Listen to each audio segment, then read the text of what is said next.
A big NBA Today congratulations is in order for Scotty Barnes, who's set to sign a 5-year max rookie extension with the Toronto Raptors. That's what our Adrian Wojnarowski reported earlier today. The deal will be worth up to $270 million. Oh, man. And make Barnes the highest paid player in franchise. So he's the real king of the North. Yeah. Well, Wow. Robert Darko on his rant, he said he's a future league MVP. There you go. Another player extension eligible this summer, Jimmy Butler, was out making his own money, though, this weekend, playing a little Texas Hold'em.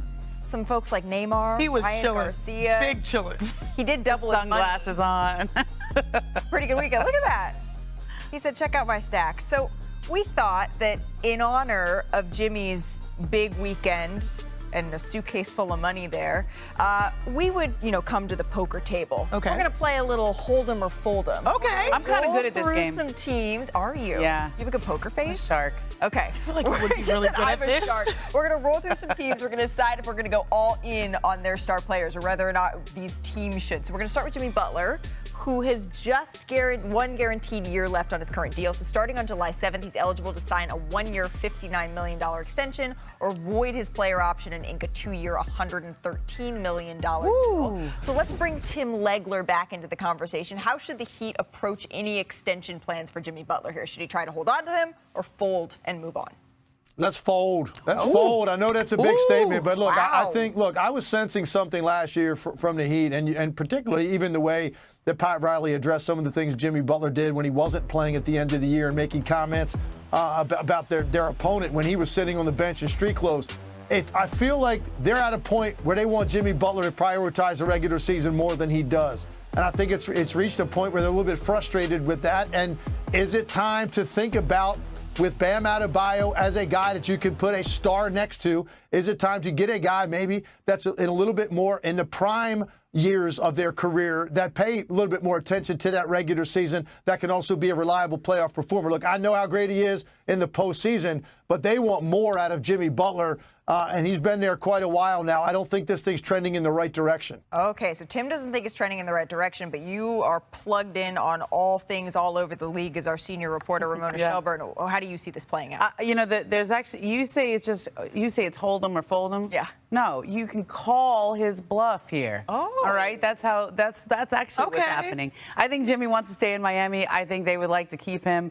It's just a matter of how much are they going to pay him. And so Tim's right. Like, they have to consider his age, how much he prioritizes regular season. Pat Riley does not say what he said at the end of the regular season for nothing, but Jimmy can take it. Like, Jimmy's the kind of guy you can say that to publicly, and it does not burn bridges. And I think there is a way to solve this here, and it's probably at a lesser figure here, or maybe less years. But I think that you just call the bluff and say, who else is going to trade for you? Is it people think Philadelphia because they have all that cap space? You know the relationship with Joel Embiid, but Philadelphia has eyes on other targets first, and I think an older Jimmy Butler at that price point is going to be hard for them as well too. And they've been pretty clear that Bam Adebayo is the future of this franchise. Tyler Hero's still under contract, so they sort of have this core. They need to decide how long they want to keep it together. All right, Shanae, should we pivot over to the West? Let's go. Brandon Ingram is entering the last year of his contract, eligible to sign a 4-year, $208 million extension with the Pelicans. So do you think, Shanae, that Brandon Ingram is the right running mate for Zion Williamson long term? Look,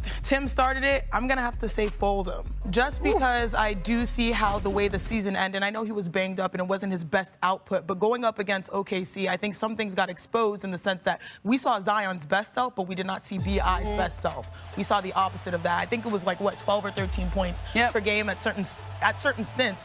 And so you do have to prioritize when Zion Williamson is on the floor. How do we make the most of it? Because that has not been guaranteed for most of his career. How do you build? And I do think they have to look elsewhere for building blocks. So I'm going to say fold him.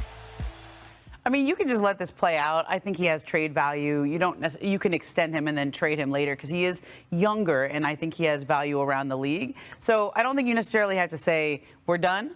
You can play it out. You can let him play out an expiring deal. You can do a lesser extension. So I think this is one to watch because his name is definitely in circles right now around the draft and as we go. You're a real player. Like, you're dealing. She was about to start call him feeling. I'm telling you. Tim, where do you fall on some this sunglasses. Yeah, you got to fold him here. Listen, if they give Brandon Ingram a max extension, there should be an investigation. I mean, seriously, Ooh, Timmy. you can't give Brandon Ingram $208 million extension when you look at the way that his season ended in particular. And look, he's dealt with injuries since he's been there. But to Shanae's point, he averaged 14 points a game in that series. He didn't have a single 20-point game, and he had a situation where he was taken out of a game, and they made a run with their reserves to get back into a playoff game, and Brandon Ingram spent that entire time basically sitting on the bench, very, very much in pout mode, thinking about himself, in his own feelings, not really, to me, engaged with the team as they were making this comeback. It was a bad look for him.